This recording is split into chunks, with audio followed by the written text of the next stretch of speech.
नंदकिशोर गुर्जर भाई विधायक ने लगाया, खुद स्वीकार किया कि सरकार में 50,000 गाय गौ माता का कत्ल किया जा रहा है। व्यवस्था कान्हा गौशालाओं की बहुत खराब है, आवंटन उसमें कम हो रहा है। उत्तर प्रदेश में इन दिनों विधानसभा का बजट सत्र चल रहा है। इस सत्र में भी विपक्ष और सत्ता पक्ष के बीच जुबानी बाण छोड़े जा रहे हैं। मुख्य विपक्षी दल समाजवादी पार्टी की योगी सरकार पर हमला बोलने का कोई मौका नहीं छोड़ रही है।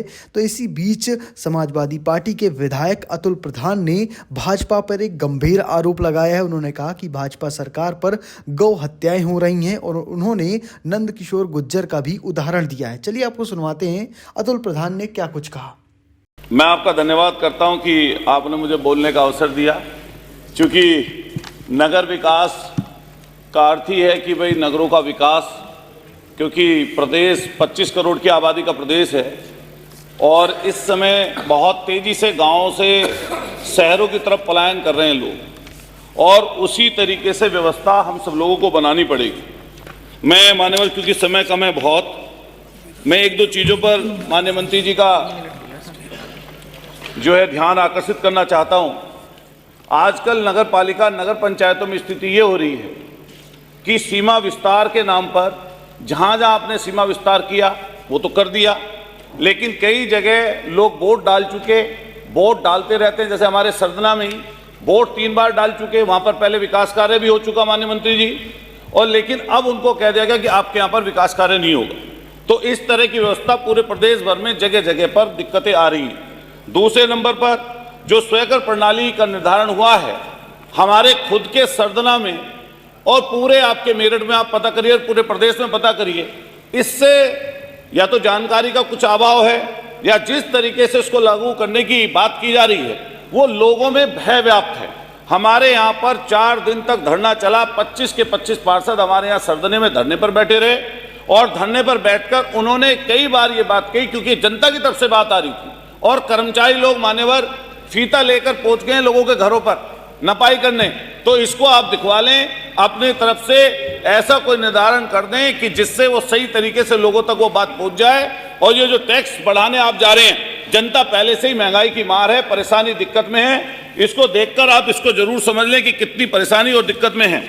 मान्यवर, आपके शहरों में पूर्व की सरकारों में जो काशीराम योजना के तहत जो मकान बन गए थे उनमें व्यवस्था ना जल की है, ना सफाई की है, ना दूसरी चीजों की है।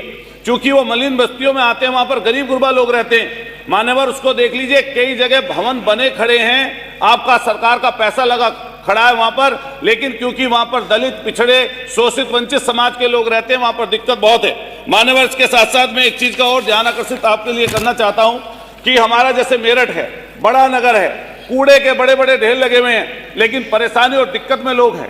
एक हमारे साथी ने बात कही थी कि जहां पर विपक्ष के लोग जीत जाते हैं, पार्षद जीत जाते हैं, चेयरमैन बन जाते हैं, वहां पर धन के आवंटन में भेदभाव भारी हो रहा है। मैं अपने मेरठ का अगर जिक्र करूं, वहां पर जहां हमारे मुस्लिम भाइयों की बस्तियां हैं, जहां पर दलितों की बस्तियां हैं, जहां पर मलिन बस्तियां हैं, वहां पर विकास कार्य नहीं हो रहा, लोग परेशानी और दिक्कत में बने हुए हैं। कान्हा गौशाला की हमारे साथी बात कर रहे थे, हमारे रविदास मल्होत्रा जी की बात को बल देते हुए मैं कहना चाहता हूं, इनके खुद के विधायक जो गाजियाबाद के जैसे शहर के रहने वाले हैं, खुद स्वीकार किया कि सरकार में 50,000 गाय गौ माता का कत्ल किया जा रहा है। तो आपके खुद पर प्रश्न चिन्ह तो नंदकिशोर गुर्जर भाई विधायक ने लगाया, वो सब पूरी दुनिया ने देखा। व्यवस्था कान्हा गौशालाओं की बहुत खराब है, आवंटन उसमें कम हो रहा है, जिस कारण से स्थिति इस तरह की बनी हुई है। और मैं फिर एक चीज और बात आपसे कहते हुए, 7-7 साल हो गए माननीय मंत्री जी, विभाग के लोगों को अगर यहाँ पर आप देखेंगे 7-7 साल से जमे पड़े हैं, अधिकारी एक जगह पर तानाशाही और भ्रष्टाचार में व्याप्त हैं। बस खत्म कर रहा हूं। नगर विकास में सूडा और डूडा के तहत मकान बनाए जाते हैं मान्यवर। इस सूडा और डूडा में 75 परियोजना अधिकारियों के पद हैं, लेकिन 75 के सापेक्ष में मात्र 55 पद खाली पड़े हुए हैं। 20 पद ऐसे हैं जिनमें से 11 विभाग ये है ही नहीं, बाहर से आपने लाके बने। एक लास्ट बात अपनी बात समाप्त करते हुए कहना चाहता हूं, आउटसोर्सिंग में जैसे मेरठ का मैं जिक्र कर रहा था, मैं सफाई कर्मचारियों की खुद भी मान्यवर ड्रेस यहां पर इसलिए पहन के आया, उनके साथ भेदभाव हो रहा है। हमारे जो सफाई कर्मचारी जो कोरोना वॉरियर हैं, जो परेशानी और दिक्कत की जिंदगी जीते, जो उनकी परेशानी दिक्कतों को समझने का काम इस सरकार को करना चाहिए। मैं अकेले मेरठ में बस 30 सेकंड में मान्यवर, मैं अकेले मेरठ का अगर जिक्र करूं आउटसोर्सिंग के जो हमारे कर्मचारी हैं उसके भी मानक के हिसाब से, क्योंकि 28 पर 1 होना चाहिए, 28 लोगों पर 1 व्यक्ति आना चाहिए सफाई कर्मचारी, लेकिन 2000 से पद अकेले मेरठ में रिक्त हैं सफाई कर्मचारियों के।